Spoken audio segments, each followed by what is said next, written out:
Hey guys, welcome into Dynasty in 30. We got a Fantasy Now Plus show here, brought to you courtesy of Fins Talk Sportsnet. If you're watching this live, you already know about the Fantasy Plus Now YouTube channel.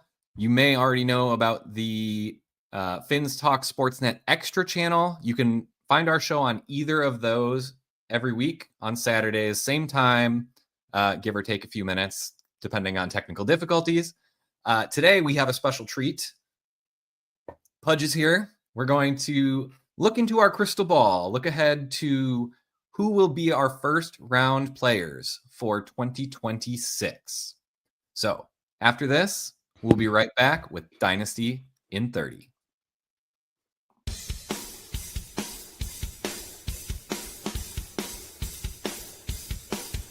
You're watching Dynasty in 30, only on Fantasy Now Plus.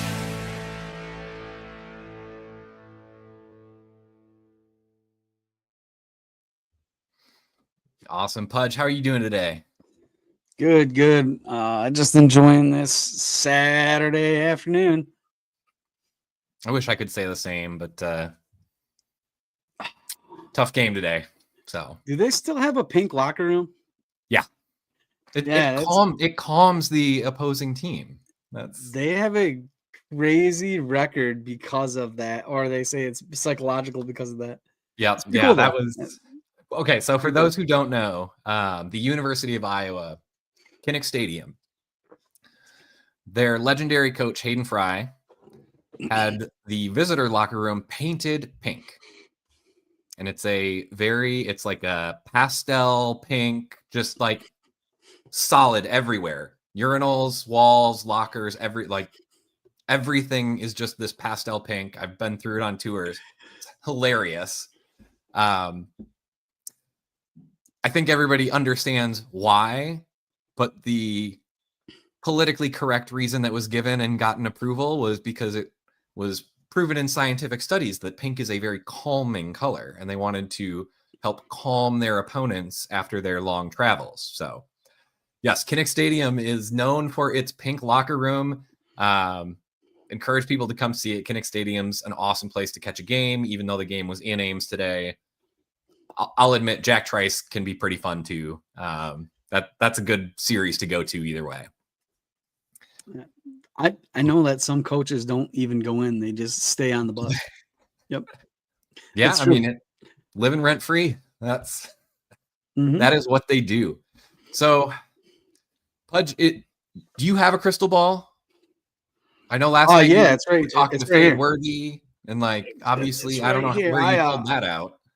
I had the crystal ball. It's called the Jamar Chase helmet here. And I looked into it last night, and I was pretty spot on with Hollywood Brown and Fade Mr. Worthy. Yeah, I just had a suspicion that they were going to use them hardcore. Yeah, I mean, I'm really curious to see what happens with Worthy. Didn't look great live. He looked like he was pretty uncomfortable. I think going back for X-rays immediately instead of being able to have it popped in and test out if you can go back in. They know something's up there. So I'm thinking this has to be a multi-week absence. But we'll get more info once we get the MRI results back. Any takeaways from last night?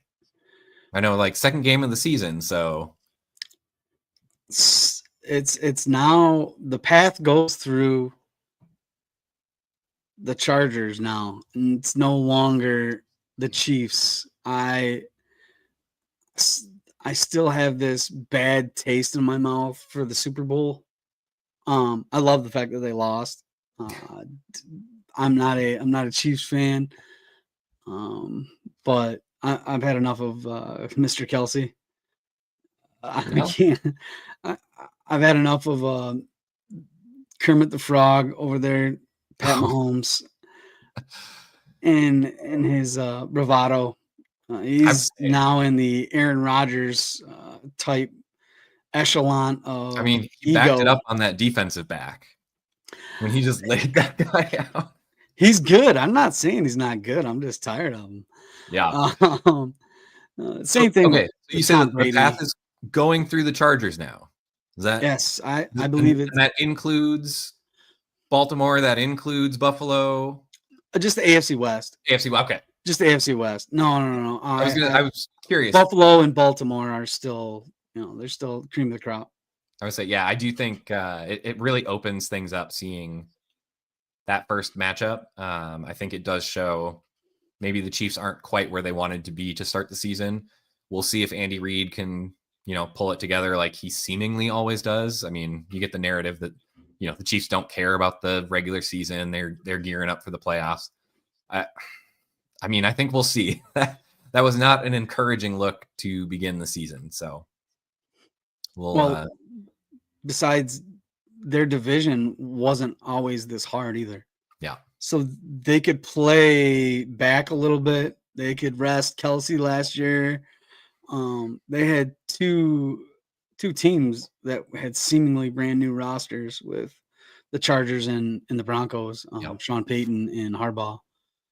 Yeah, and now we'll see. I mean, even Vegas at this point could maybe grind some stuff out behind Jonty. It's possible. I mean, you want to talk about brand new teams. Things close.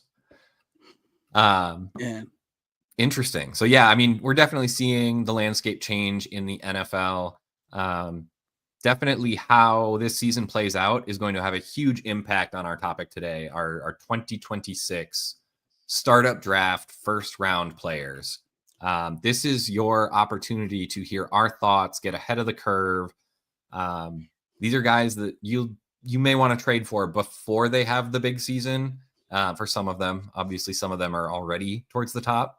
Spoiler alert, but we'll see here. So, Pudge, how do you want to do this? Do you want to go through each of our lists separately, or kind of alternate as we go down the ranking? Oh, we can alternate. That's fine with me. Okay. So, who do you have first overall? Who do you think is going to be the player first off the board in 2026? First off the board, I still have Justin Jefferson. I don't see him losing anything with JJ McCarthy. If not, it'll only be better. The offense will be better. They've already lost Addison for 3 games, so his stats will be padded a little bit for those. I know he's injured. He's going through that injury, but barring health issues, it'll be Justin Jefferson. Sorry, not Jamar Chase. Don't worry, I got Jamar Chase. Yeah, I got Jamar too. So yeah, I think we just flipped those top two. I think that could be pretty universal for most Dynasty players. And should clarify, this is not super flex, so that's why we're not seeing the quarterbacks here. Reason I go Chase first is more the situation. Just that Bengals offense they've got the deals done for Chase, Higgins, Burrow. They're kind of locked in there for the foreseeable future.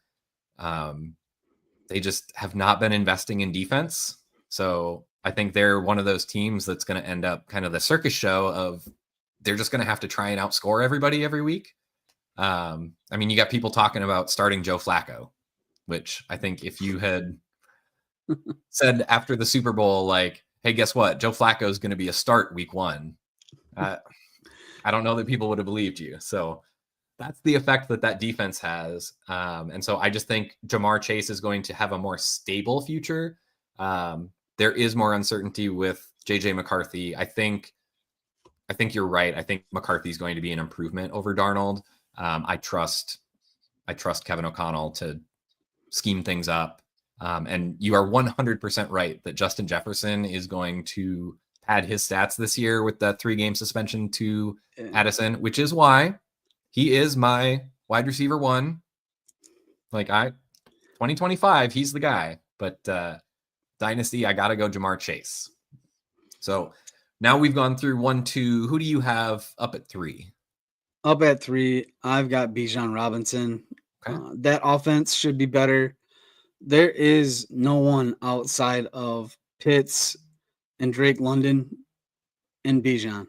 That's it. Penix should be an upgrade over elderly Kirk Cousins and his, injury concern that they had coming into the season.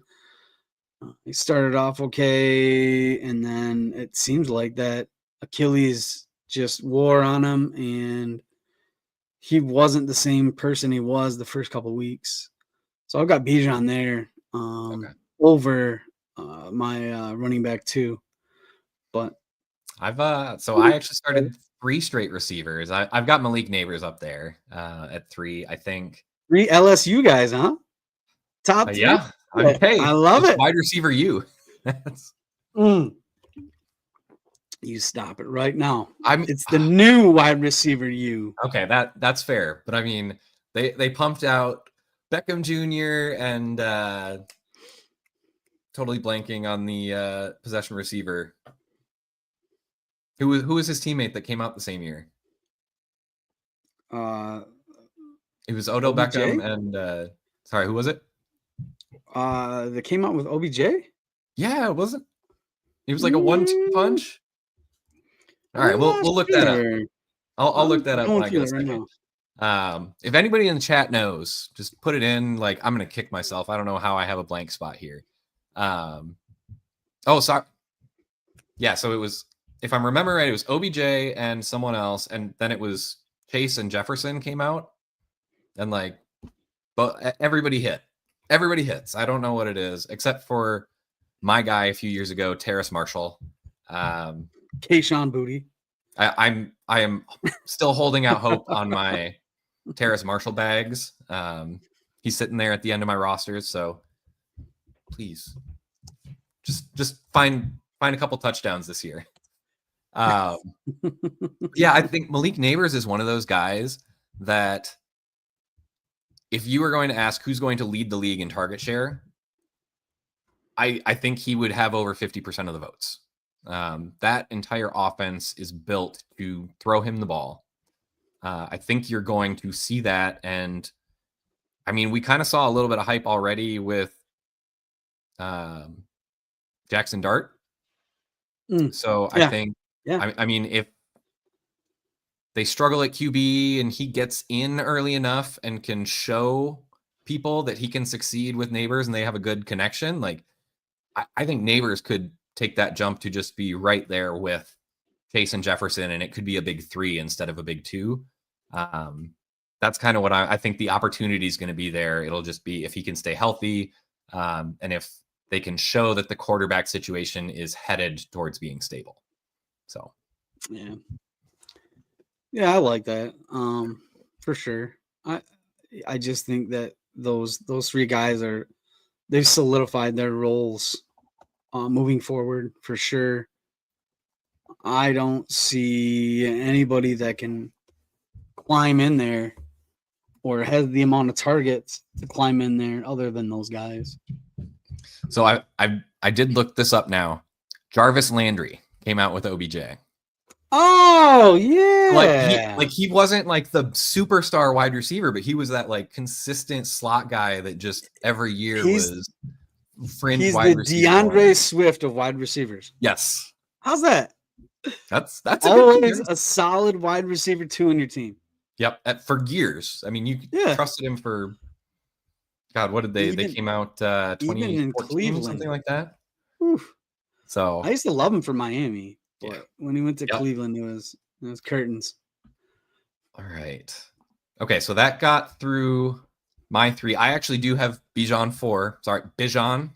I'm gonna have to apologize to these guys. I hate it when they come out and correct us after multiple years, where it's like, could you just tell us at the draft and the combine that we're pronouncing your name wrong? You know, I'm not meaning to offend you. I promise. Like Michael Penix, some people were calling him Michael Penix.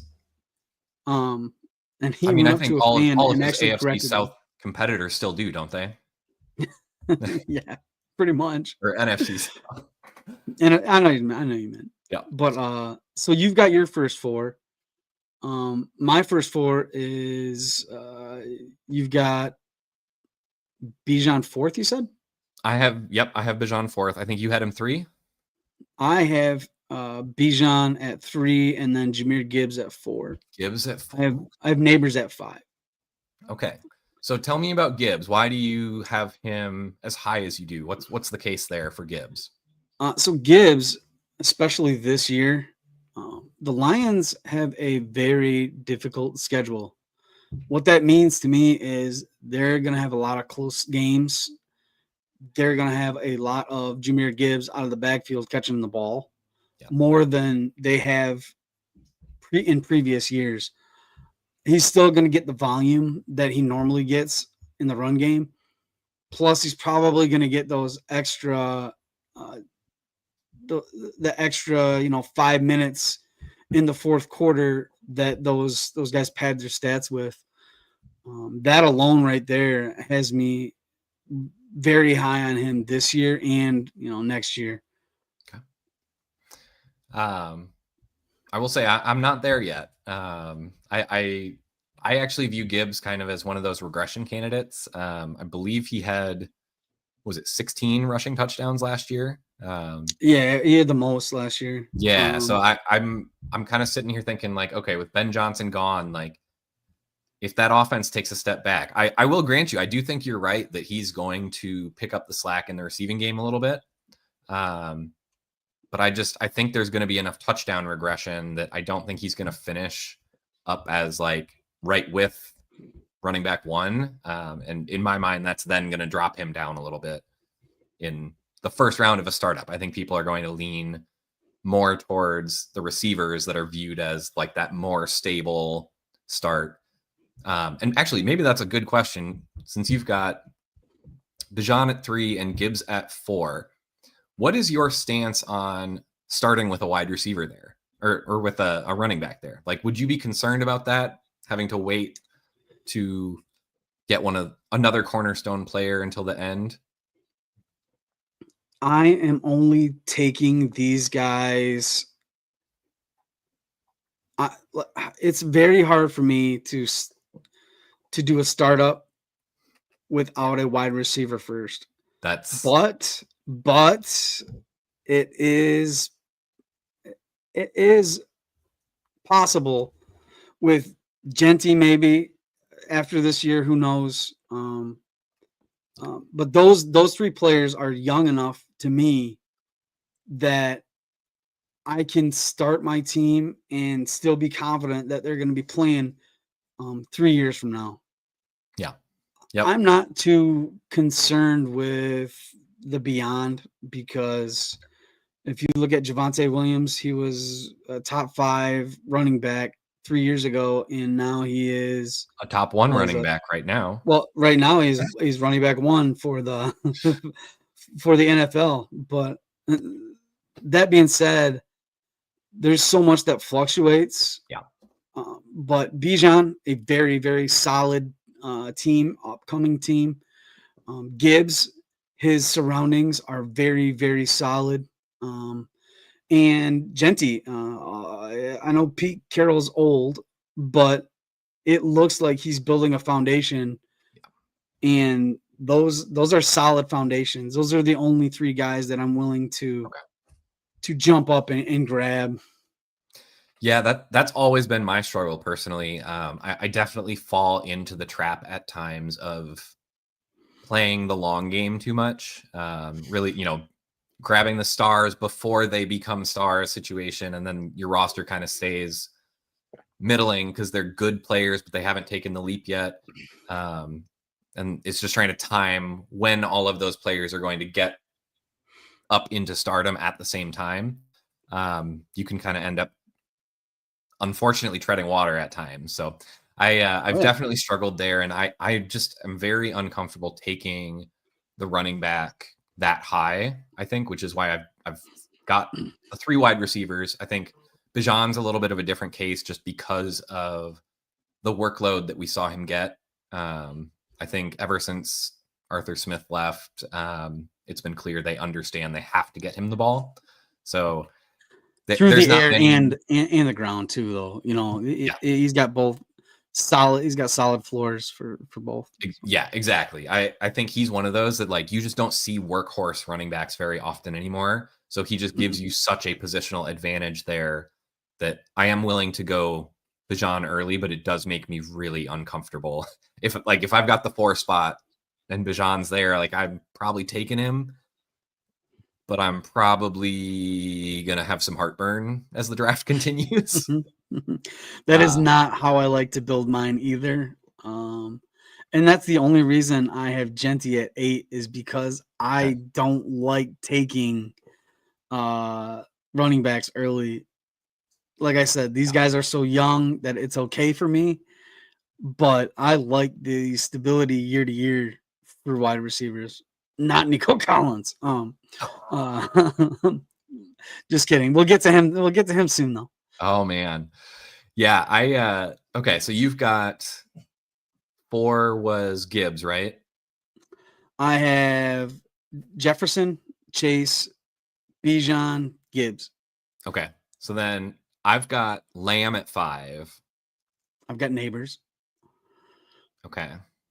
Lamb So is there's my our hot two take of the differences where year. you've got Gibbs. there. Yep. Okay. I And actually then- have CeeDee Lamb as 12th overall. Sir. And if you couldn't tell by that first game, 4 drops. He's got the most drops of any top tier wide receiver. Okay. Uh, Aren't drops a good stat for wide receivers though? not when they're in your hands. Catches. Okay, That's just a target. Look this up live. I want to know. That's just a target here, sir. I want to know who has led the league in drops each of the last 4 years. We'll say. I'm gonna go to Pro Football Reference. Hey, targets aren't always everything. Look at Wan'Dale Robinson, 140 targets for 76 yards last year, probably. I'm being facetious, but Let me see if I can find this. you have to look at who was throwing on the ball too. Yeah, I mean, I would say they were bad drops, but okay. Yeah, I have been very vocal about CeeDee Lamb. My first article for FN Plus was actually fade CeeDee Lamb. Don't draft him in the top 5 because he's gonna let you down. Okay, so I've got 2024 regular season. So it's not as much as I would like in one season because it's Jerry Jeudy, Amari Cooper, but then we've got Cortland Sutton had a pretty good season, Jamar Chase at 4. All right, if we go back to 2023, that's with the most drops, right? Yep, those are the 4 with the most drops. Then we've got Tyreek Hill in 2023, CeeDee Lamb at 2, Amon-Ra St. Brown, Puka Nacua, AJ Brown at 5, DJ Moore at 6. Where was CeeDee 2? CD was 2 that year. Yeah. So I mean, he's got a lot of drops. It's on his resume. It's there. It's on his resume, and it's gonna stick with him. He has trouble concentrating. Yep. 2022 was Justin Jefferson at 1. Oh wait. Hang on. That's nope. That's sorry. No, Jamar. Okay, so 2022. Sorry, I didn't get it sorted by drops. 2022. A couple not great names with Zay Jones and Amari Cooper, but then we've got Jamar Chase at 3. So I think it's one of those things where I don't know that drops are all that bad of a thing. I think it's one of those things you have to earn the targets to drop it. You're not wrong. So I think it's one of those things. I think it just shows he's going to have ample opportunity to drop balls. I got it. We can do a little water bet. That's fine. Let's see. Let's see. Yeah. So yeah, I've got CD5. Who did you have 5 again? Neighbors at 5. Okay. Did you go back to wide receiver again at 6?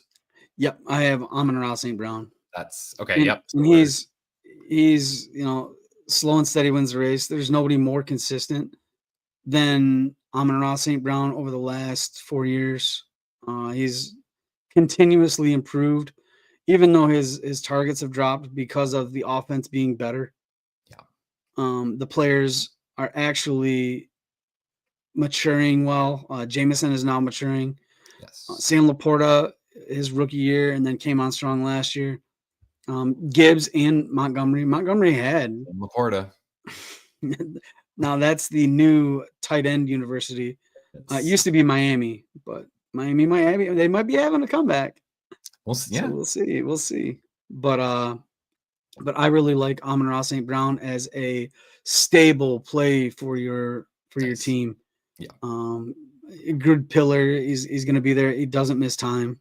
So yeah, I have to. I'll go with what the kids say. No cap on that. That's I'm with you 100% at 6 there.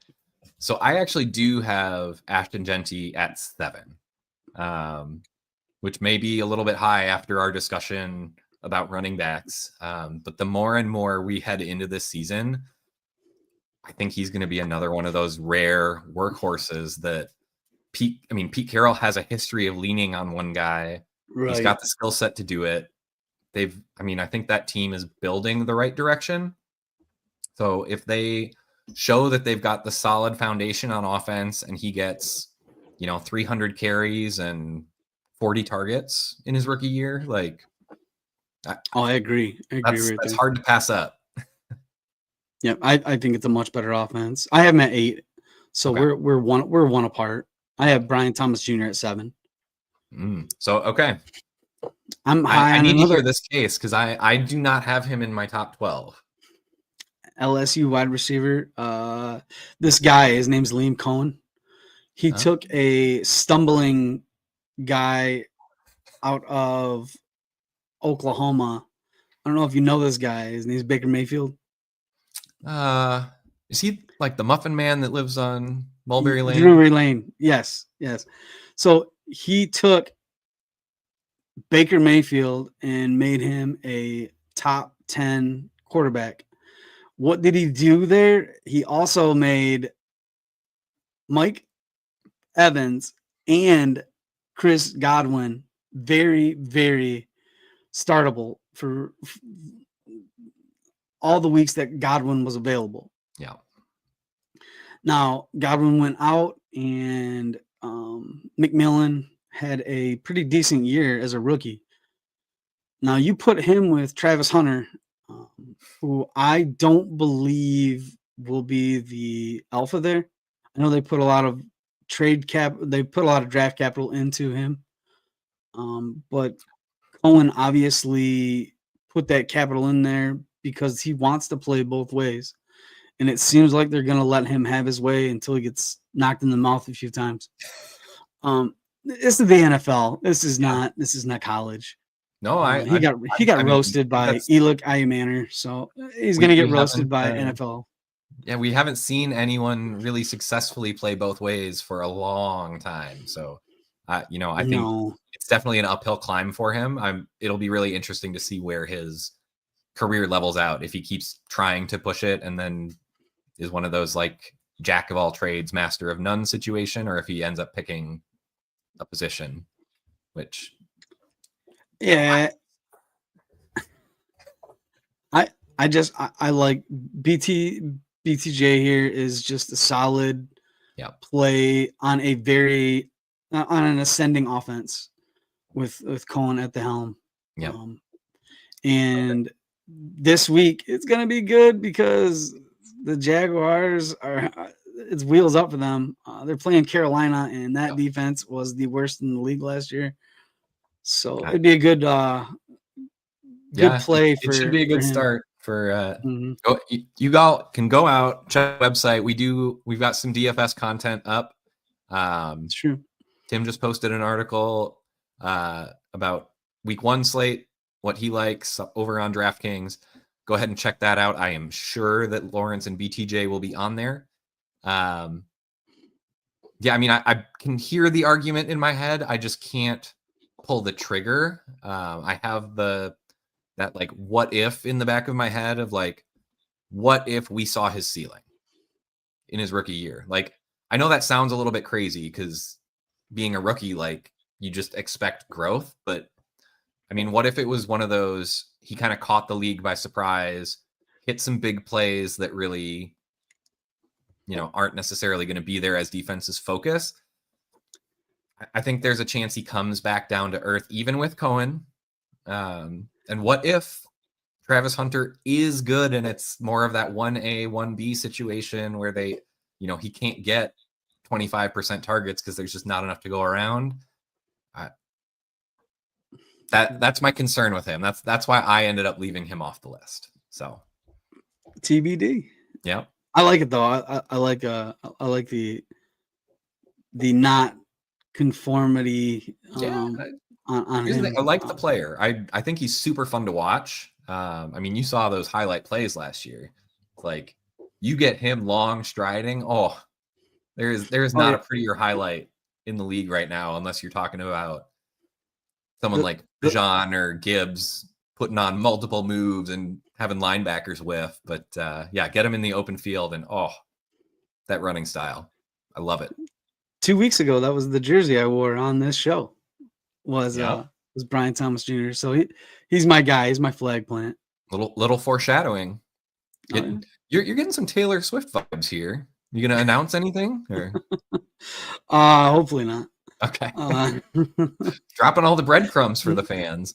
My magic ball does not foresee that. Okay. Okay.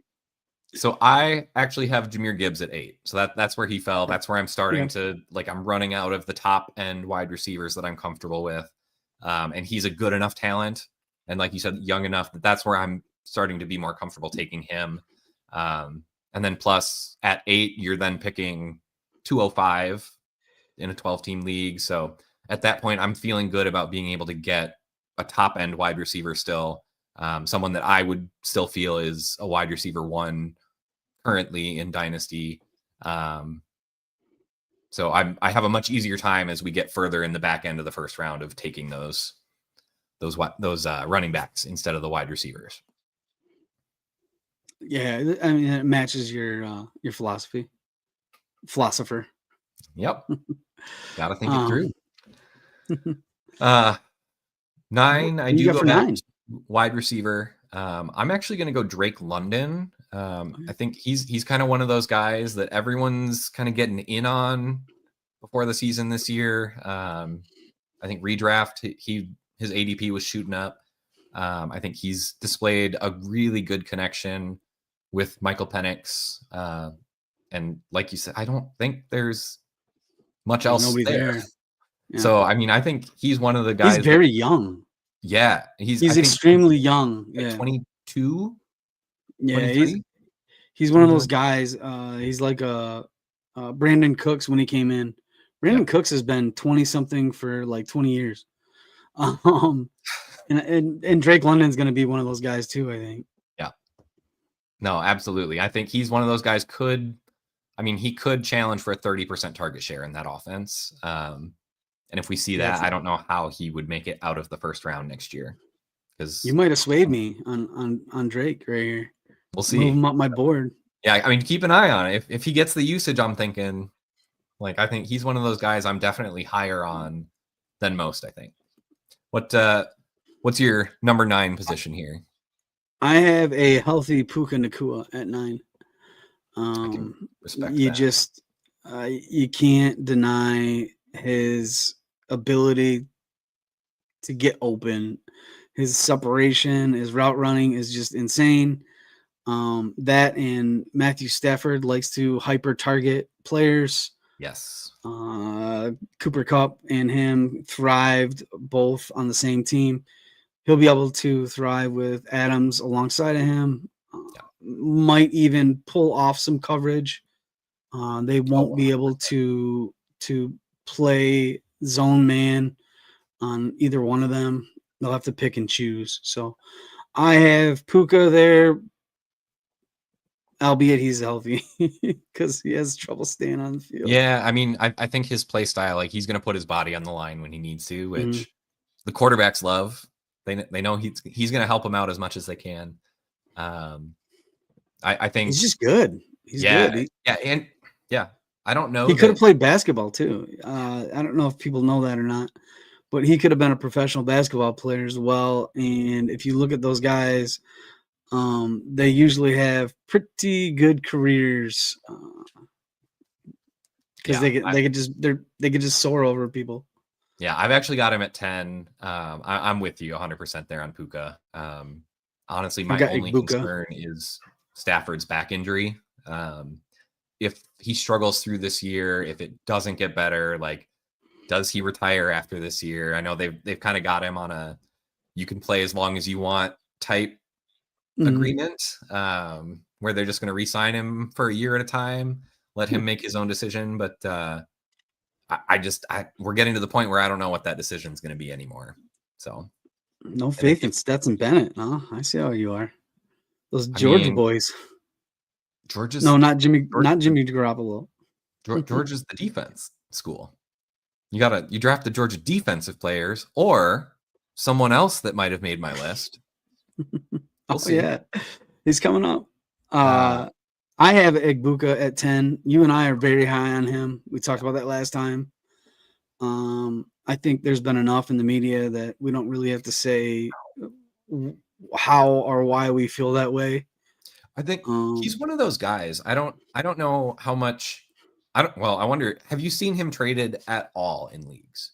To me, how much did you have to pay for him? So when I got Igbuka, I traded Jahmyr Gibbs for Igbuka, and it was David Montgomery, Igbuka, and a 2026 third.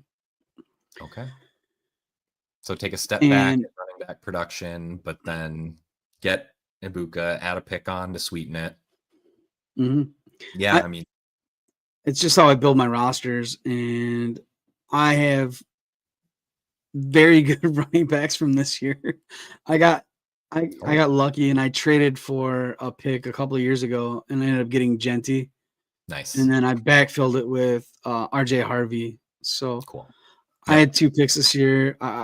Gibbs became expendable, and my wide receivers were getting older. So yeah, I think that's how highly I think of Igbuka, though. No, I'm with you. I think the only times I've seen him traded is it's already multiple firsts. Yeah, and like it's a little bit crazy to think. I mean, he was going 109, 110, even in Superflex. So I mean, just turning that profit of a late first into 2 future firsts is a little bit crazy for me to think about. He just feels like one of those players that's just not going to be liquid. Like, if you've got him, congratulations. You can charge a ton for him, but I don't know that you're going to get anyone willing to pay what market value is for when he's actually being traded. Yeah, I think he's going to be JSN a year earlier because JSN's late breakout last year. That's that's a good comparison. So I think we both have our Georgia boy as 11. I'm not sure. I've actually got him 12, but yeah. Okay. Why don't you go ahead and give the spiel on this one? All right. If you didn't see last night, wide receiver 1 for the LA Chargers, Ladd McConkey, not Quentin Johnston. Ladd, that guy, if he could stay off the injury report, he plays. He always plays, but he's always on the injury report, and it always gets me a little iffy. But the guy is just amazing. He can beat man and zone coverage. He's efficient with the ball. Very Brandon Ayuk-ish in my eyes. Not like the early career. 2023 Brandon Ayuk. Yeah. Very efficient with the ball, and it just always seems like he's in the right place at the right time. I mean, I think that's just how much separation he gets on nearly every route. I mean, it's insane. He's got mind spells on these guys. Yeah. So I actually at 11, I have Nico Collins. I know we were talking a little bit. I know I'm contrarian on him. Yeah, that's my other guy. I see him as one of the most efficient wide receivers in the league right now. He's 26. Like he feels older than he is, I think, because he had that typical third-year breakout instead of breaking out early. But I mean, I look at that team kind of like with Cincinnati, where like their offense is going to have to score. And to me, it's like Mixon's, I don't know what voodoo he's trying to do with his foot anymore. I heard electrical shock therapy. They're actually going to cut it off and then put a new one Yeah, on. I mean, Maybe. get a Who knows? prosthetic. That might be the only way he's getting back on the field. So they may not have a particularly great running game. And it's like, at that point, what's stopping him from getting 180 targets? I guess an oncoming defensive rush, but he's a you know my feeling. He's a downfield threat, and that offensive line is going to have CJ Stroud running for his life. Yeah, there just won't be enough time. I love the player. He's from Michigan. I liked him coming out, but his injuries and his availability to get open in press coverage right away is going to be tough. Yeah.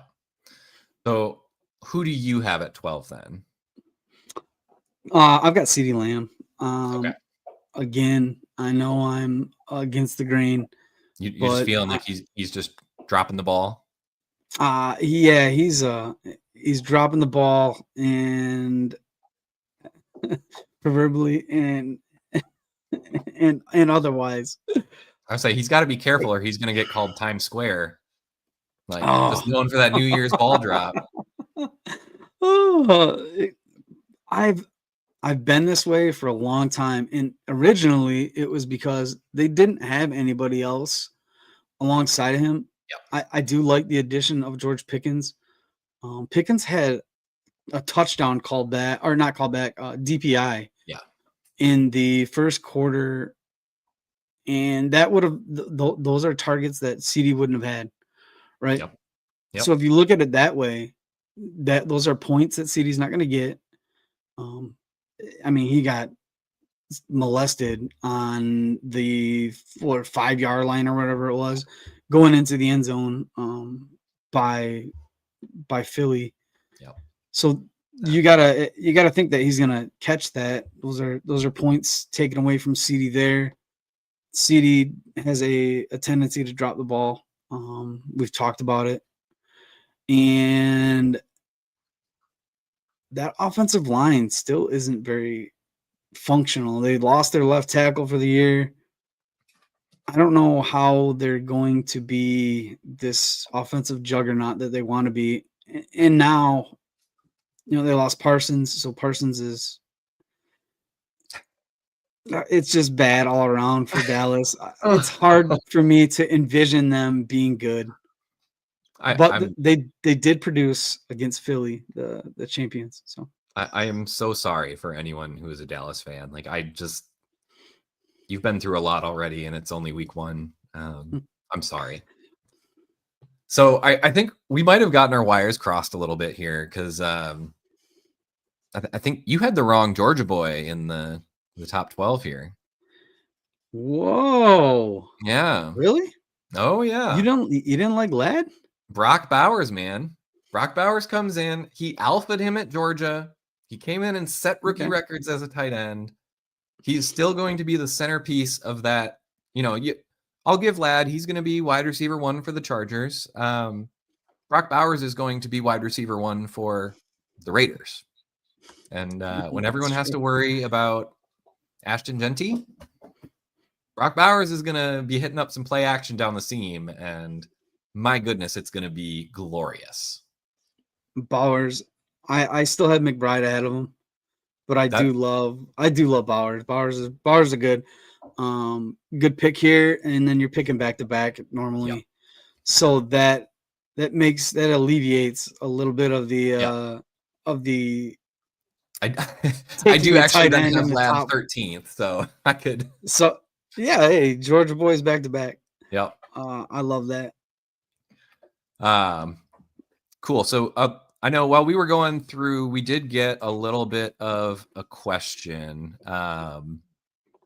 it looks like it's a kind of start sit for this week. Would you go Downs, Higgins, or Thornton Jr.? Higgins Downs, on Higgins. Houston. Yeah, I'm taking Josh Downs with Daniel Dimes and that god awful Miami defense. That should be. I don't know what the weather's supposed to be like. We have to check that out. I Are they think playing in Indy? I think they're in Indy. If Yeah, they're because in it's Indy, the I'd Florida have to game look is at the that. Jacksonville one. Yep. But I think that Downs should have a pretty awesome game. Yeah, coming up. I'm with you there. I think if they're not careful, it's going to be Daniel nickel and dimes. He's just going to have to dink and dunk in this offense. And It is what it is. Downs is their slot, and he's going to get the quick targets. So that's definitely the direction I would go. And frankly, I guess it doesn't say that was a start sit question, so maybe that was overall, and I would still take Downs out of those. I think Higgins would be next for me just due to draft capital. The Texans are obviously really high on him, resetting the second round market with fully guaranteed contracts. And then Thornton Jr. I think Thornton Jr. might be one of those trap players, if I'm being completely honest. He's the Bill Krosky. It's like athletic deep threats that everybody falls in love with because they see the highlights. I just don't know that he's going to be able to do it consistently at the NFL level. He's one of those guys that I think if you see him hit, like if he hits big plays with Geno Smith early, see what you can get for him. Because if people are trying to get in early, you may be able to sell high. And I think he's probably going to get that opportunity. Jacoby Myers has been a little disgruntled, so I could definitely see them leaning away from Myers a little bit earlier in the season. And that might be the opportunity for Thornton Jr. to splash early. And I just don't know that. I don't think he's a real route technician. I think we're going to see as the year goes on, Besh is going to start getting more work. The guy out of TCU, I think he's just a better route runner. He does play more of that Jacoby Myers role, more on the inside, where Thornton kind of has a more open runway on the outside to get onto the field. But I think Besh is just going to end up being more consistent by the end of the year. And I think Thornton's just going to be continuously that if he hits a big play, awesome. Like you just got a 20-point week. If he doesn't, then he's there with 3 or 4 points and good luck. Yeah, he's going to be that Will Fuller guy. Yeah, if you guys remember Will Fuller. I hope he gets the Saint Deshaun Watson and not the other version. Oh. Yeah, exactly. Man. But Deshaun Jackson, Will Fuller, he's going to be one of those guys that why can't I think of the guy for New Orleans he's playing right now? Raheed Shaheed. Raheed Shaheed, yeah, he's going to have those type of weeks. Very best ballish. Yes. I love him in best ball. Like that's where you want to roster him. So, all right, we're coming up. Obviously, Dynasty in 30, probably we're going to have to change the name at some point. But Dynasty in 60. Yeah, Dynasty in 45. Stay a while and listen. Just sit down by the fire. No, so before we go, though, what if you had to pick like a dark horse? Like people aren't going to be rating him in the top, round and a half right now. Who would you say is like your dark horse that could just make a huge jump into the first round if everything breaks right? If everything breaks right, man. So I'm sitting here thinking it could be. Go. You want to say you're first? Go ahead. So I really like the rookie running backs this year. I think there's a couple options there. We saw O'Marion Hampton last night didn't have the best statistical game, but the underlying metrics were strong in terms of his usage. That is the recipe for just having your stock explode in Dynasty. And I know people were kind of pretty high on him coming in with the Najee Harris eye issue question saga mystery. I think we saw he's able to play now, but he still only got 1 carry. So is that them just in all easing fairness, him he in? only had 2 practices. That's the question though. Like They let go of Kamini Vidal. I think there's going to be a bigger share for him going forward. I have been contrarian on him too. A lot of people are very high on him. I am not so much, just because of the OC there. We talked about it before. He's only had 3 running back ones in his career. That is Frank Gore, LaShawn McCoy, and Mark Ingram over in Baltimore. None of them have been RB1 overall. And the only reason they snuck in to RB1 status is their PPRs. So yeah, just keep that in mind. He loves to share the rock, and he's going to do it. It's just the way they play ball. And it's winning. It's a winning format. it is. I can't blame him. I was going to say, I feel if he can get that usage, I think, and that's the caveat there. Like you said, if Najee does eat in and they do have more of a committee approach, he's not going to get there. But Omarion Hampton, I think, has a shot. Who'd you settle on? It's Roma Dunze. Okay. And with the usage that I'm hearing out of Chicago and DJ Moore, it sounds like Rome is going to be their number 1 guy. If you look at how they use the wide receiver 1 in that offense, it's going to be a top 6 type of guy. If that offense clicks, the whole offensive line is revamped. And let's not forget that Caleb Williams was 1-on-1. Yeah. So yeah, Roma Dunze he's primed right now, and he could have a absolutely blockbuster year this year. Yeah, absolutely. I think the thing that has been holding him down for me, honestly, is just the expectation that, kind of like you said, the role for DJ Moore was he was expected to be like the most targeted guy running some of the shallower routes, where Odunze is kind of that true X outside receiver that can win downfield. So he might be a little bit more efficient on his receptions, but then not necessarily get as many opportunities. If he's truly Caleb Williams' go-to guy, like being able to win deep and getting consistent targets is a good way to put up huge numbers. And Caleb can buy time. I mean, I understand he holds the ball a little too long. Half's not ending or the game's not ending, he can buy time. But he's that guy. He's got Julio Jones vibes to me. Yeah. He's going to be one of my most watched second-year players for sure. I thought he looked pretty good year 1. He's a guy I'm keeping my eye on for sure. Definitely, he's been on my target list. I don't think I've been that aggressive going for him yet, but we may need to talk some scouting there and see if I need to start throwing in some extra picks there. Get some of those deals done.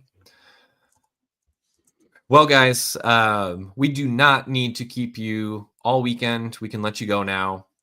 Thank you so much for tuning in. It has been a blast looking through our crystal balls. If you guys have any other ideas for 2026 first round picks, feel free to drop a comment. Happy to talk ball, drop shorts in response. Just let us know who you're looking at, who's your guy.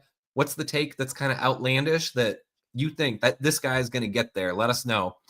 But until next week, make sure you check out the website. It is fantasynowplus.com. There is a ton of stuff. We have new content related to our partnership with Underdog. If you haven't played Underdog yet, definitely, go do it. It's so much fun. new customers right now, play $5 and you get $50 in bonus bets if you use the code that you can see right here, FN+. So as we get into week 1, you're going to see more start sit stuff coming out, some reactions as we get into next week, leading up to week 2. And it's just going to be a grind, you guys. There's going to be new content dropping every day. So don't be a stranger. Hit us up.